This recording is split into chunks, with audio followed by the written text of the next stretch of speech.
Now, out of those nearly 2 million in this study, they found 0.2% had adverse events after the vaccine. So 0.2% out of 1.9 million is a bit over 4,000 people. There's going to be people. There is absolutely always going to be people who respond. If you have a large enough sample size, there is going to be at some point people who have adverse responses. So what were these adverse responses? So 0.2%, that is a number one. What are you going to do with that number? Is that number within the threshold of reasonable risk for you? Because actually, that is quite good if you look at the average vaccine efficacy. In fact, some may say it's very good.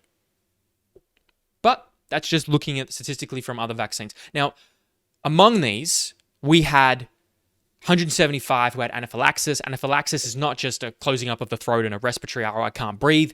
It's just an allergic reaction to the vaccine. You can get vomiting, shortness of breath, nausea, skin rash. This usually happens very quickly, within the first minutes to 90 minutes, or 150 minutes actually is what they noticed. Okay, so if you've cleared that a couple of hour range and you get this vaccine, you've likely escaped or evaded many of the symptoms or the more aggressive adverse symptoms. But at the same time, don't nocebo yourself into getting the vaccine and then being like, oh, I got 2 hours, 3 hours. I wonder if I'm going to get sick. I wonder if I'm going to get like hives or skin, because the brain is powerful. Placebo, nocebo is very real.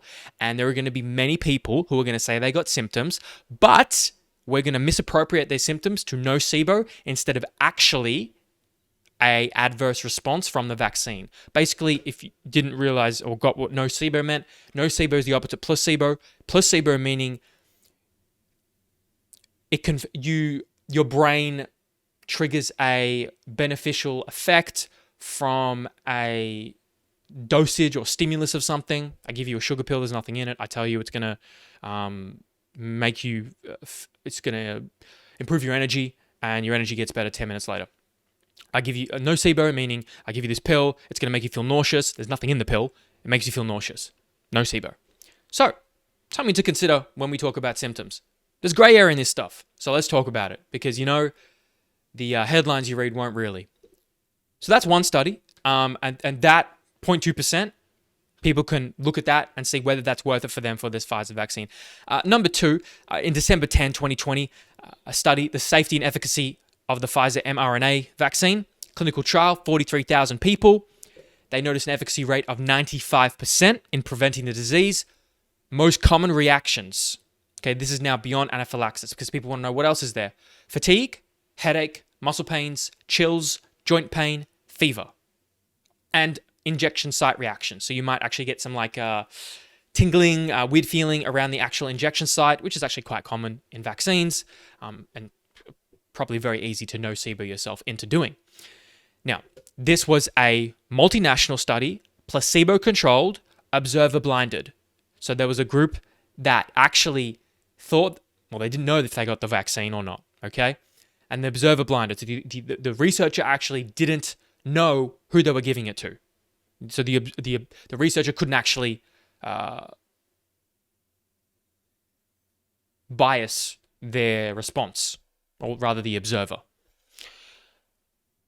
Randomly assigned 16 years and older. They received 2 doses, 21 days apart, 30 micrograms per dose. Important to note, your country and state, you may receive a different dosage, less or more, because I believe I've read up to 90 milligram dosages or microgram dosages. And so that's important. The dosage amount could change the effects. So out of this 43,000, there were actually 8 cases of COVID-19 with onset at least 7 days after the second dose. So after 7 days, 8 people still got COVID. Now, did they get COVID because they actually got it from another person, or was it from the mRNA vaccine? Then they got a positive result. I can't tell. That's a very nuanced detail of the study, but something to be aware of. 162 people among those assigned to placebo actually got COVID-19 too. So after 7 days. So did they go out and then get it from somebody? Maybe. May have been some other variable as well. But Pfizer vaccine was 95% effective in preventing COVID-19. Their confidence interval was, the range of efficacy was between 90.3 to 97.6.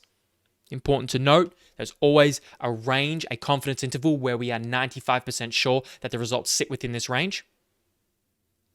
They call it a credible interval, so I may be misinterpreting that as a confidence interval, but just to give you an idea of the range.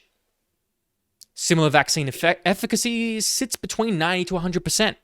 So this vaccine, this Pfizer vaccine, sits between the average, if not a little bit better. And that was observed across subgroups defined by age, sex, race, ethnicity, BMI, and coexisting conditions. So the safety profile based on these two studies, or this study in particular, was characterized by short, mild to moderate pain at the injection site, fatigue, and headache. Serious events or serious adverse events were low in the vaccine and placebo groups. And these findings presented in this report suggest the Pfizer vaccine has an excellent safety profile and is safe for most people. Most people, and excellent being defined as 95% plus. For people 16 years and over, who got the two doses separated by 3 weeks, over a median of 2 months, where they observed the effects and still observed the patients and participants in the study. That's the evidence right now as of the 25th of January 2021.